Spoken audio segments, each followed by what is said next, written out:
Hello guys, ഇന്ന് ഞാൻ നിൽക്കുന്നത് നമ്മുടെ അടുത്തുള്ള അയ്യപ്പൻ്റെ അമ്പലത്തിലാണ് കേട്ടോ.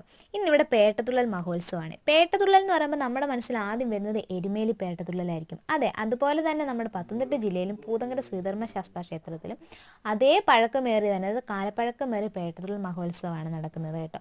എൻ്റെ അറിവിൽ ഇവിടെയും എരുമേലിലുമാണ് പേട്ടതുള്ളൽ ഉള്ളത്. വേറെ എവിടെയെങ്കിലും ഉണ്ടോ എന്ന് എനിക്ക് അറിയത്തില്ല. അയ്യപ്പൻ്റെ അമ്പലത്തിൽ ഉണ്ടെങ്കിൽ ആർക്കെങ്കിലും ഒക്കെ അറിയാമെന്നുള്ളവരുണ്ടെങ്കിൽ കമൻറ്റ് ചെയ്യണം കേട്ടോ. അപ്പോൾ നമ്മുടെ അമ്പലത്തിൽ ഐതിഹ്യം എന്ന് പറയുന്നത് അയ്യപ്പനാണെങ്കിൽ മഹിഷിയെ നിഗ്രഹിച്ചതിൻ്റെ ആഘോഷമായിട്ടാണ് കാണുന്നത്. അപ്പോൾ നമുക്ക് അടുത്ത് തന്നെ വാവരുപള്ളി ഉണ്ട് കേട്ടോ. അപ്പോൾ ഇവിടുന്ന് അയ്യപ്പനെയും കൊണ്ട് നമ്മൾ വാവരുപള്ളി പോയി അവിടെ നിന്നാണ് പേട്ടതുള്ളൽ ആരംഭിക്കുന്നത്. അപ്പോൾ അവിടെ ചെല്ലുന്ന സ്വാമിമാർ, അതായത് വ്രതം നോറ്റ് മാല ഇട്ടവരാണെങ്കിൽ മുഖത്ത് കരിയും ഭസ്മവും ഒക്കെ തേച്ച് അയ്യപ്പത്തിന്തകത്വവും സാമിത്തിന്തകത്വം എന്ന വായ്ത്തരികളോട് കൂടിയാണ് നമ്മുടെ പേട്ടതുള്ളൽ ആരംഭിക്കുന്നത്. അവിടുന്ന് നമ്മുടെ അയ്യപ്പനെയും കൊണ്ട് ഇവിടെ വന്നതിന് ശേഷം നമ്മുടെ അമ്പലത്തിന് 3 തവണ പ്രദക്ഷിണം വെച്ചാണ് ഇത് നിർത്തുന്നത്. അപ്പോൾ നമുക്ക് ആ വീഡിയോ ഒക്കെ ഒന്ന് കണ്ടു നോക്കാമേ.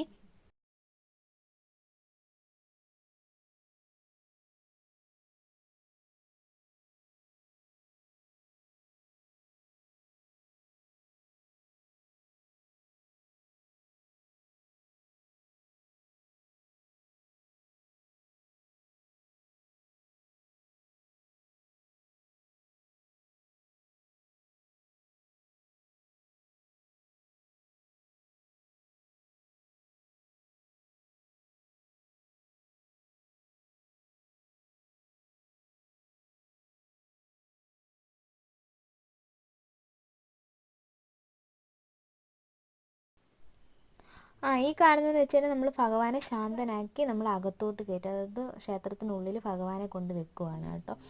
അപ്പോൾ അത്രയേ ഉള്ളൂ. അത് കഴിഞ്ഞതിന് ശേഷം നമുക്ക് ഓട്ടംതുള്ളലുണ്ടായിരുന്നു. ഈ പ്രാവശ്യം ഒരു പരിപാടി അല്ലാതെ രാത്രിയിൽ പ്രോഗ്രാം ഒന്നും വെച്ചിട്ടില്ല. കാരണം എന്താണെന്ന് വെച്ച് കഴിഞ്ഞാൽ അമ്പലത്തിൽ നമ്മൾ ചുറ്റമ്പലമൊക്കെ പണിയുവാണ് കേട്ടോ. അതുകൊണ്ട് പ്രോഗ്രാം ഒന്നും ഇല്ലായിരുന്നു.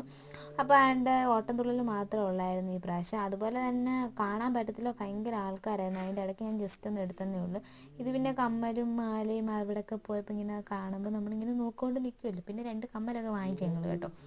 അപ്പോൾ അതിൻ്റെ അത്രയൊക്കെ ഉള്ളൂ. അതുകൊണ്ട് ഇതൊക്കെയാണ് അവിടുത്തെ കുറേ വെച്ചുണിക്കാരുണ്ടായിരുന്നു. പിന്നെ നമ്മൾ ഐസ്ക്രീം വാങ്ങിച്ചു, പിന്നെ അതും ഇതൊക്കെ വാങ്ങിച്ചു, എന്താണ്ടൊക്കെയോ വാങ്ങിച്ചായിരുന്നു.